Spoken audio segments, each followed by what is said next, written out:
एक समय की बात है, एक गांव में आशीष आनंद नाम का बहुत ही चतुर आदमी रहता था और उनके समझबूझ के चर्चे दूर दूर तक फैले हुए थे। गांव के लोग जब किसी समस्या में फंस जाते थे तो आशीष आनंद से राय लेने आते थे और वो हमेशा उनकी समस्या का हल निकाल देते थे। अरे काकी, क्या बात है? आज सुबह सुबह तुम इतनी उदास होकर कहाँ जा रहे हो? अरे बेटी, क्या बताऊं, बहुत सारी परेशानियां हैं, समझ में ही नहीं आ रहा है। अभी जमीन सर्वे का काम चल रहा है, मेरी जमीन में बहुत सारी उलझने लगी हुई, कैसे सुलझाएगा तो मुझे समझ में ही नहीं आ रहा है, मैं क्या करूं? अरे चाची, तुम इतना घबरा क्यों रही हो? तुम्हारी समस्या का समाधान आशीष आनंद के पास मिलेगा। आप एक बार आशीष आनंद भैया से जाकर मिलो और वो आपकी समस्या का समाधान निकाल देंगे। अरे बेटी, ये तो तुम सही बोल रही हो, सही बात है, शायद उनके पास इस समस्या का कोई समाधान होगा। ठीक है बेटी, तुम्हारे बात करने पर मैं उनसे जाकर आज मिलूंगा।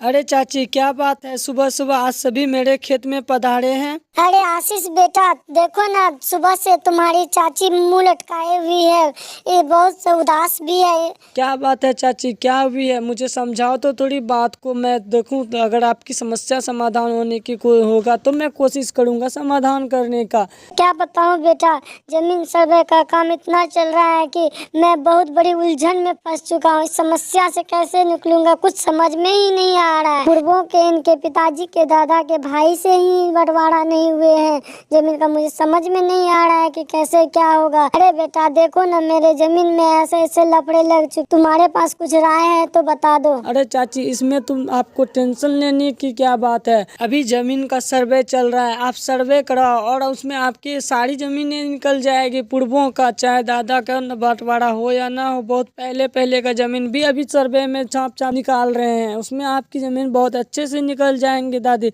हाँ बेटा, ये तो तुम बहुत अच्छी बात बताए मुझे। चलो, तुम्हारे पास मुझे सलाह मिला, जानकारी मिला, तुम्हारी सलाह से मुझे संतुष्टि है। चलो बेटा, धन्यवाद ऐसी सलाह के लिए। अरे चाची, ऐसी कोई बात नहीं, ये तो मेरा फर्ज है कि बड़ों का सम्मान करें, बड़ों का समस्या का समाधान करें। तभी आशीष आनंद के गांव में एक दिन व्यापारी आए। फिर वीडियो में जो आगे होता है ये जानने से पहले हमारे चैनल पर नए हैं तो ऐसे स्टोरी, ऐसी कहानियां सुनने के लिए हमारे चैनल को सब्सक्राइब कीजिए। वीडियो अच्छा लगे तो लाइक कीजिएगा, क्योंकि मेहनत बहुत लगता है। अरे गांव वाले सुनो जरा मेरी बातों को, आपके लिए एक बहुत अच्छी सी इनाम लेकर आया हूँ, उपहार लेकर आया हूँ। अरे तारा, अरे माला, अरे काकी, अरे दादी माँ, चलो ना, सुनो ना, कोई व्यापारी, कोई अजनबी आदमी आए हैं अपने गांव में जो आवाज दे रहे हैं। चलो सुनते हैं, कुछ शायद कुछ बोल रहे हैं, कुछ कहने आए हैं। हाँ, चलो चलो, पता करते हैं वो क्या कहने आए हैं या क्या करने आए हैं। अरे व्यापारी अंकल, क्या बात है, आज मेरे गांव में आप आए हो? बाबू सुनो, आप लोग गांव वाले, मैं आप लोग के लिए एक अच्छे से उपहार और इनाम लाया हूं। बस शर्त इतना है कि मैं आप लोग से 3 सवाल पूछूंगा, जिससे कि आप पूरे गांव वाले अमीर हो जाओगे। अच्छा, ऐसी बात है व्यापारी अंकल, तो आपकी क्या है ऐसी बात जो कि आप हम सारे गांव वाले को अमीर बना देंगे एक दिन में? पूरे गांव वाले में से कोई एक व्यक्ति अगर मेरे 3 सवाल का जवाब देते हैं तो उन्हें हीरे का भरा हुआ बैग मिलेगा, जिससे कि आप पूरे गांव वाले अमीर हो जाओगे। अरे अच्छी बात है, क्या बात है, मैं तो इस चैलेंज को एक्सेप्ट करता हूँ। मैं आपकी सवालों का जवाब देने के लिए तैयार हूँ। व्यापारी अंकल, आप अपना सवाल शुरू कीजिए, मैं आपके सवालों का उत्तर देने के लिए तैयार हूँ। तो पूरे गांव वाले के लिए मेरा ये सवाल है। पहला सवाल ये है कि जितनी बढ़ती है उतनी ही छोटी होती है, ऐसी क्या चीज है? ये सब बात हो ही रहा था कि वहां पर इसी बीच में आशीष आनंद भी आ पहुंचे। तभी छोटी रिक्वेस्ट करने लगे, अरे भैया देखिए, सिर्फ ये व्यापारी अंकल हम लोग को अमीर बनने के लिए 3 सवाल पूछ रहे हैं, जिनका जवाब देने के लिए सही उत्तर देंगे तो ये हम लोग को, गांव वाले को, पूरे हीरे के बैग देंगे। अच्छा छोटी, ऐसी बात है तो व्यापारी अंकल से पूछो कि उनका पहला सवाल क्या है। भैया, इन्होंने पहला सवाल बताया कि ऐसी कौन सी चीज है जो कि जितनी बड़ी होती है वो उतनी ही छोटी होती है। अरे छोटी, इतनी छोटी बात, चलो मैं इसका जवाब, देखो मैं तुरंत देता हूँ। अरे बेटा, तुम क्या दोगे इस सवाल का जवाब? अरे अंकल, मैं दूंगा जवाब, तो आपकी उत्तर मैं दे रहा हूँ, आप तैयार रहिए। तो व्यापारी अंकल, इसका उत्तर होगा उम्र जैसे जैसे हमारी उम्र बढ़ती जाती है वैसे वैसे हमारे जीवन का समय कम होते जाता है। अरे बेटा वाह, क्या बात है, तुमने तो उत्तर दे सही उत्तर दिया।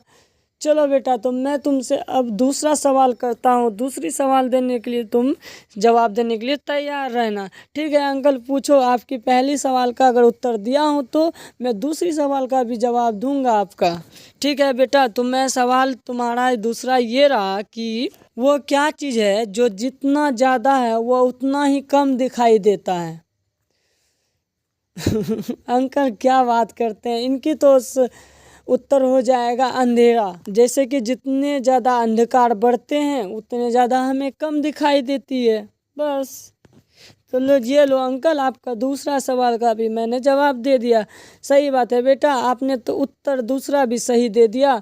अब आपसे लास्ट सवाल है, सोच लो। कोई बात नहीं अंकल, देख लेंगे। अगर आपके 2 सवाल को मैंने जवाब दिया है तो तीसरा भी मैं देने के लिए तैयार हूँ। ठीक है अंकल, आप सवाल पूछो। ठीक है बेटा, तो तीसरा प्रश्न आपका ये है कि वह क्या चीज़ है जो बिना हिले डुले पूरी दुनिया घुमा देती है।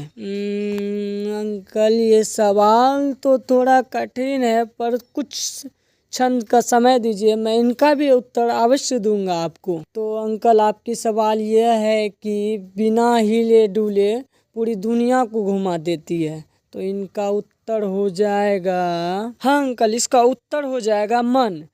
मन शरीर को बिना हिलाए डुलाए दुनिया के किसी कोना में जा सकता है। अरे वाह बेटा, तुम तो बहुत जीनियस हो। आखिर इतने सारे सवाल, इतने कठिन सवाल का उत्तर तुमने कैसे दे दिया इतने आसानी से। मैं बचपन से बुद्धिमान हूँ। अरे वाह आशीष आनंद, तुम तो बहुत तेज बच्चे हो। तुमने तीनों सवाल प्रश्न के जवाब देकर, उत्तर देकर अपने गाँव वाले को अमीर बनाने का अवसर पाया है। तुम्हें मैं बहुत धन्यवाद देता हूँ दिल से।